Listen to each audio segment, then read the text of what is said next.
Moi, je veux juste être épanouie. Dans mon travail, je veux juste être épanouie. C'est à peu près tout ce qui m'intéresse. Vous avez envoyé beaucoup de CV? Oui. Combien? 50 environ? Oui, environ, oui. Peu d'offres? Peu d'offres. Il y en a quand même. Dans ma région, dans les collectivités, il y en a quand même. Mais c'est 10 ans d'expérience, bien souvent.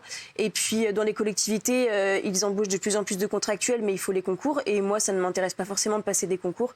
Puisque là, ça veut dire, oui, on m'a aussi dit, mais tu pourrais faire 2 ans de plus et être avocate, ou bien 1 an de plus et les concours. Sauf que ça veut encore dire 2 ans à étudier. Donc, qui va me financer? C'est pas Pôle emploi. Là, j'ai eu 500 € de Pôle emploi. Clairement, c'est pas avec 500 € qu'on va loin. Donc, j'ai été obligée d'accepter des jobs qui me plaisaient pas pour vivre. Mais du coup, si on travaille à temps plein, c'est compliqué en travaillant à temps plein d'avoir du temps disponible pour les candidatures. Je pense que vous vous savez que ça prend du temps d'envoyer des CV. C'est un cercle vicieux, voilà. On n'a pas envie de faire un job alimentaire parce que si on veut faire quelque chose dans les épanouis, c'est sûr. Bien sûr. On peut pas aussi se permettre de refuser quelque chose. Voilà. Et autre point important aussi, je me suis endettée comme toi, parce que j'ai travaillé jusqu'à ma 3e année de droit. À un moment donné, j'arrivais plus. J'avais des bourses de l'État, donc ça, je ne crache pas dessus. Vous avez redoublé d'ailleurs?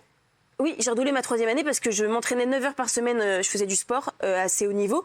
Je faisais de la restauration 15 heures par semaine, du ménage dans les banques et mes études. Et à un moment donné, je me suis dit, soit j'arrête mes études, soit, et j'ai croisé la route d'un banquier que je remercie encore parce que je faisais des ménages dans sa banque. Il m'a parlé du prêt étudiant. J'ai tenté ce prêt étudiant.